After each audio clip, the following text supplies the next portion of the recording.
Sahabat yang dimuliakan oleh Allah Subhanahu wa taala, ada nikmat yang Allah berikan kepada kita yang mungkin kita tidak sadari, yakni nikmat berbicara dengan lidah.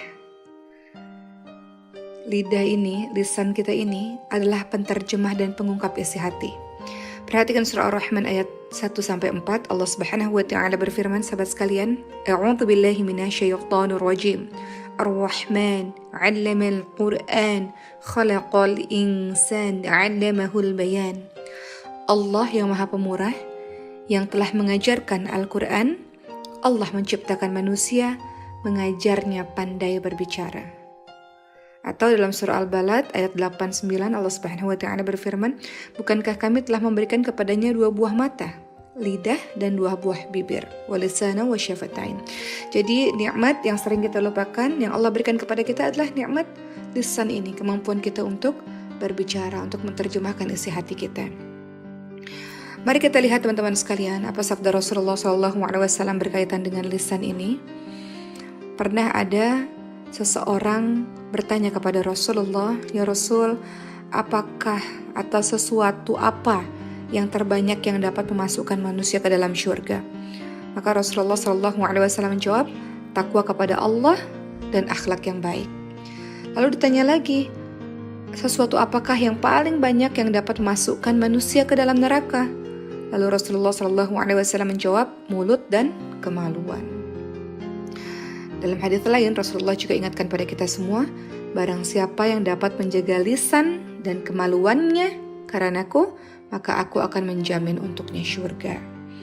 Jadi, nikmat lisan ini dipergunakan dengan sebaik-baiknya, karena kalau tidak, ternyata paling banyak orang masuk ke neraka, salah satunya karena tidak memperhatikan apa yang keluar dari mulutnya. Lidah itu sesuatu yang tak bertulang. Kita mudah mengatakan sesuatu tanpa memikir dampaknya terlebih dahulu. Sehingga alangkah lebih baik kalau kita berpikir dulu sebelum kita mengeluarkan kalimat demi kalimat. Karena bencananya luar biasa. Bencana lidah itu luar biasa. Apa saja sih bencana lidah, bencana lisan itu apa saja sih teman-teman sekalian? Pertama, ia akan menjadi bencana yang luar biasa kalau kita gunakan lidah atau lisan kita ini untuk berbicara yang batil atau yang sia-sia. Lidahnya tidak dipergunakan untuk hal-hal yang positif. Lidahnya untuk berdoa kepada selain Allah, atau lidahnya digunakan untuk berdusta atau bersaksi palsu. Teman-teman ketahui bahwa Arab jahiliyah saja menganggap dusta itu adalah aib yang tercela dan memalukan. Dan orang-orang akan mengingat dalam waktu yang sangat panjang dan akan dicap sebagai pembohong. Orang Arab jahiliyah saja punya adab yang baik dalam hal berbicara yang jujur. Hal ini pernah terlihat pada saat Abu Sufyan yang pada saat itu memusuhi Rasulullah ditanya oleh Kaisar Heraklius tentang sifat dari Rasulullah SAW, tentang Nabi Muhammad SAW. Maka Abu Sufyan walaupun membenci Nabi Muhammad SAW ketika itu, tapi beliau tidak sanggup untuk berbohong. Beliau ucapkan yang baik-baik di depan Kaisar Heraklius tersebut tentang siapa Nabi Muhammad SAW.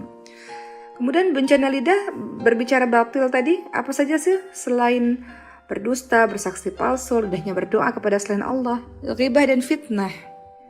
Hati-hati teman-teman sekalian, banyak di antara kita menggunakan lisan kita ini, gak difikir dulu sebelum kita berbicara. Kita lakukan atau kita pergunakan lisan kita ini untuk ghibah atau untuk fitnah. Hal ini pernah terjadi juga teman-teman sekalian pada kisahnya Siti Aisyah radhiyallahu anha, bagaimana beliau difitnah. Ya, teman-teman nanti lihat dalam surah An-Nur ayat 11-26. Bagaimana Allah pada akhirnya menurunkan jawaban atas beredarnya fitnah yang menimpa Ummul Mukminin Aisyah radhiyallahu anha. Karena pada saat itu Siti Aisyah difitnah berselingkuh dengan salah seorang sahabat Nabi Sufyan bin Mu'attal radhiyallahu anhu, sehingga seluruh orang di Madinah percaya dengan fitnah itu. Orang yang dicintai oleh Rasulullah SAW, yang salihah luar biasa, masih difitnah. Dan hampir semua orang di Madinah percaya dengan hal tersebut. Ya, jadi lisan kita tidak boleh digunakan untuk ghibah dan untuk memfitnah orang. Teman-teman perhatikan surah Al-Hujurat ayat ke-12. Allah Subhanahu wa taala berfirman, A'udzu billahi minasyaitonir rajim. Ya ayyuhalladzina amanu jtanibu katsiran minadh-dhanni inna ba'da dhanni itsmun wa la tajassasu wa la yaghtab ba'dukum ba'dha.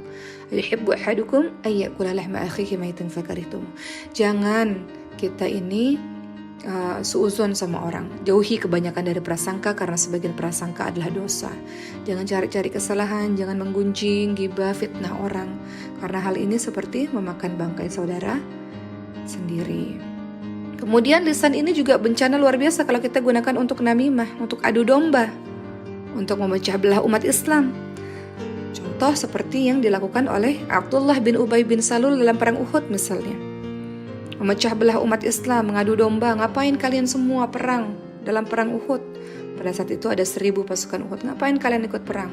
Untuk apa kalian mati sia-sia begitu saja? Akhirnya diadu domba.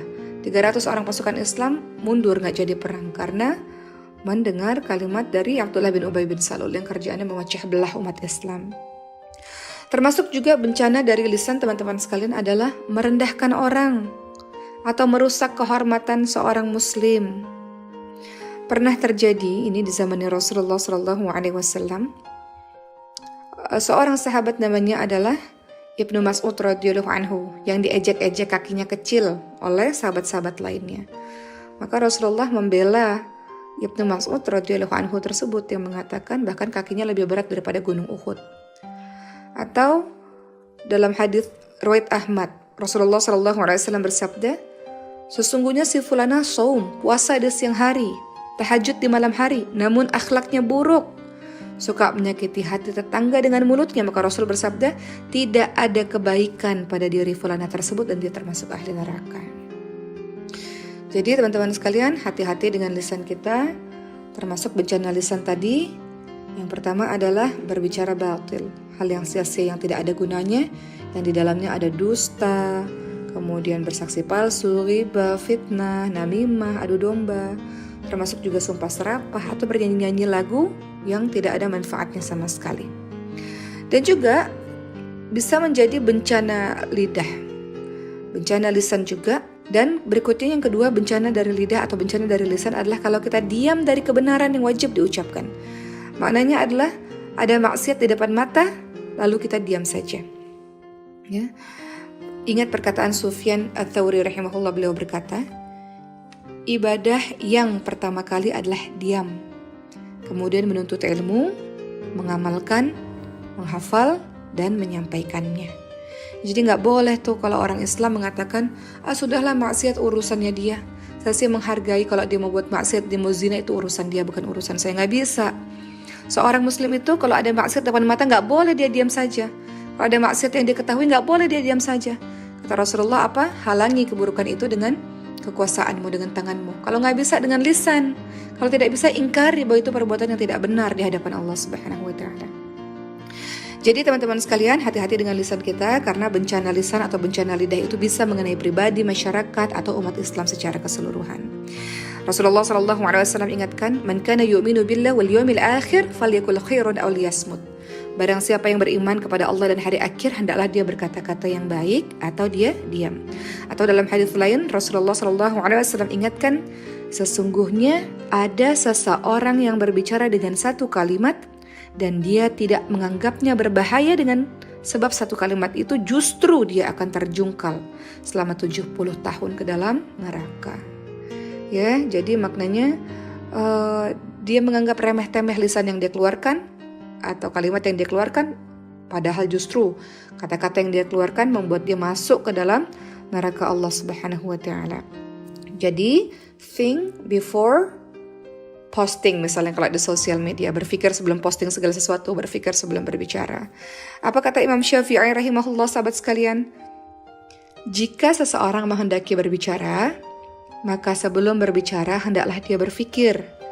Jika jelas nampak maslahatnya, maka berbicaralah. Dan jika ragu-ragu, maka jangan berbicara sampai jelas maslahatnya. Begitu teman-teman sekalian. Atau dari Sufyan bin Abdullah, ia berkata, aku berkata, wahai Rasulullah, katakan kepadaku dengan satu perkara yang aku berpegang dengannya. Maka Rasul menjawab, katakanlah Rabbku adalah Allah, lalu istiqamahlah. Lalu Sufyan bin Abdullah ini berkata lagi, "Wahai Rasulullah, apakah yang paling Anda khawatirkan atasku?" Maka Rasul pun memegang lidah beliau sendiri dan bersabda, ini nih lisan ini yang paling berbahaya, yang paling dikhawatirkan. Maka jagalah lisan, sahabat sekalian, dan ingat bahwa keterjagaan dan lurusnya lidah atau lisan sangat berkaitan dengan kelurusan hati dan keimanan seseorang. Yang dikatakan oleh Nabi Muhammad SAW, iman seorang hamba tidak akan istiqamah sehingga hatinya istiqamah, dan hati seorang hamba tidak akan istiqamah sehingga lisannya istiqamah. Dan orang yang tetangganya tidak aman dari kejahatan-kejahatannya, maka dia tidak akan masuk ke dalam syurga Allah Subhanahu wa ta'ala. Jadi jagalah lisan kita, dan ingat, balasan orang yang menjaga lisan adalah syurga Allah Subhanahu wa ta'ala. Kata Rasul apa? Barang siapa yang menjamin untukku apa yang ada di antara dua rahangnya dan apa yang ada di antara dua kakinya, maksudnya mulut dan kemaluannya, maka niscaya aku akan menjaminkan syurga baginya. Maka sahabat sekalian, terakhir, perhatikan perkataan dari Umar bin Khattab radhiyallahu anhu. Beliau berkata, barang siapa yang banyak pembicaraannya, banyak pula tergelincirnya. Dan barang siapa banyak tergelincirnya, maka banyak pula dosanya. Dan barang siapa yang banyak dosanya, maka neraka lebih pantas untuknya. Jadi mudah-mudahan kita semua bisa menjaga lisan. Sebagaimana Abdullah bin Mas'ud bertalbiyah di atas bukit Sofa, kemudian beliau menyeru, "Wahai lidah, katakanlah kebaikan, niscaya engkau mendapatkan keberuntungan. Diamlah, niscaya engkau akan selamat sebelum engkau menyesal." Ya, jadi hati-hati dengan lisan kita. Dan Al-Quran mengajarkan kita untuk berkata-kata yang baik. Apa kata Al-Quran? Contoh dalam surah Al-Isra ayat 23. Apa kata Quran? Qawlan karima. Ya, kalimatnya adalah wa kullahuma qawlan karima. Ucapkanlah perkataan-perkataan yang mulia. Al-Quran juga mengajarkan kepada kita qawlan ma'rufa di dalam surah An-Nisa ayat 5. Wa qulu lahum qawlan ma'rufa. Atau di dalam ayat yang lain kita diminta untuk qawlan sadida dalam surah Al-Ahzab ayat 70 sampai 71 ya. Diminta untuk qawlan sadida. Sadida itu berarti jelas, jernih, terang. Ucapan yang tepat, yang timbul dari hati yang bersih. Sebab ucapan adalah gambaran dari apa yang ada dalam hati kita.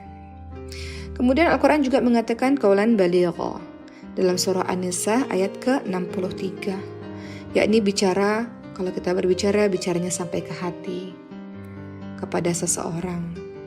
Baligha itu artinya sampai ya. Jadi qawlan baligha dimaknai sebagai perkataan yang sampai dan meninggalkan bekas di dalam jiwa seseorang. Juga Al-Quran menganjurkan kepada kita untuk qawlan masyurah. Masyurah artinya mudah. Qawlan masyurah maknanya adalah kita diminta kalau berbicara dengan perkataan yang mudah, menyenangkan, dan tidak mengecewakan. Atau Quran juga mengajarkan pada kita untuk berbicara qawlan layyina, yaitu bicara lemah lembut. Perhatikan surah Thaha ayat ke-44. Bagaimana ketika Nabi Musa alaihissalam berdialog dengan Fir'aun, diminta untuk qawlan layyina, atau berkata-kata dengan lemah lembut. Baiklah teman-teman sekalian, semoga kita semua menjadi orang-orang yang senantiasa mampu menjaga lisan kita, berhati-hati dengan lisan kita, dan kita dimasukkan syurga oleh Allah Subhanahu wa ta'ala karena lisan kita, insyaallah.